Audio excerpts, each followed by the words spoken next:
বিশ্বকাপ ফাইনালে লিওনেল মেসিকে থামানোই স্পেনের সবচেয়ে বড় চ্যালেঞ্জ। কারণ চলতি আসরে ৮ গোল ও ৪ অ্যাসিস্ট করা আর্জেন্টাইন অধিনায়কই আলবিসেলেস্তাদের আক্রমণের মূল চালিকাশক্তি। তাই নীল জার্সির মেটলাইফ স্টেডিয়ামে শিরোপার লড়াইয়ের আগে মেসিকে ঘিরেই বিশেষ পরিকল্পনা সাজিয়েছেন Spain coach Luis de la Fuente. ফাইনালের আগের সংবাদ সম্মেলনে দে লা ফুয়েন্তে স্পষ্ট জানিয়ে দেন, মেসিকে কোনো একজন ফুটবলারের পক্ষে থামানো সম্ভব নয়। তিনি বলেন, মেসিকে একজন খেলোয়াড় দিয়ে আটকানো যায় না।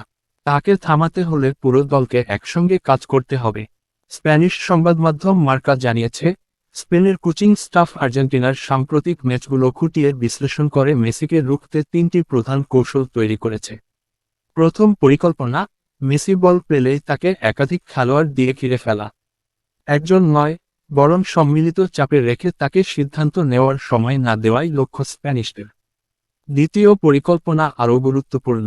স্পেন চায়, মেসির কাছে বলই যেন না পৌঁছায়। এজন্য মাঝমাঠে রদ্রিগো ডি পল, এনজো ফার্নান্দেজ ও অ্যালেক্সিস ম্যাক অ্যালিস্টারদের ওপর প্রেসিং করে পাসিং লেন বন্ধ করে দেওয়ার কৌশল বেছে নেওয়া হয়েছে।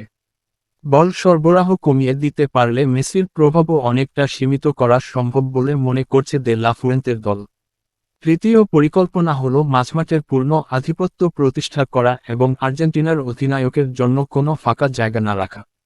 বিশেষ করে ডিফেন্স ও মিডফিল্ডের মাঝের স্পেস দ্রুত বন্ধ করে দিয়ে মেসিকে যেন ওয়ান-অন-ওয়ান পরিস্থিতি তৈরি করার সুযোগ না দেওয়া হয়, সেটি স্পেনের লক্ষ্য।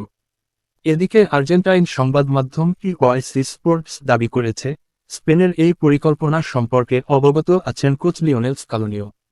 স্প্যানিশদের সম্ভাব্য প্রেসিং মোকাবিলায় মাঝমাঠের বিন্যাস ও বলের গতি নিয়ে ইতোমধ্যে বিশেষ প্রস্তুতি শুরু করেছেন তিনি। ফলে ফাইনালের লড়াইটা শুধু মেসি বনাম স্পেন নয়, বরং দুই কোচের কৌশলগত দাবা খেলাও। একদিকে মেসির সৃজনশীলতা ও আর্জেন্টিনার অভিযোজন ক্ষমতা, অন্যদিকে স্পেনের সংগঠিত প্রেসিং ও সমন্বিত রক্ষণ। বিশ্বকাপের মঞ্চে শিরোপা নির্ধারণী এই কৌশলগত দ্বৈরথই শেষ পর্যন্ত বড় পার্থক্য গড়ে দিতে পারে।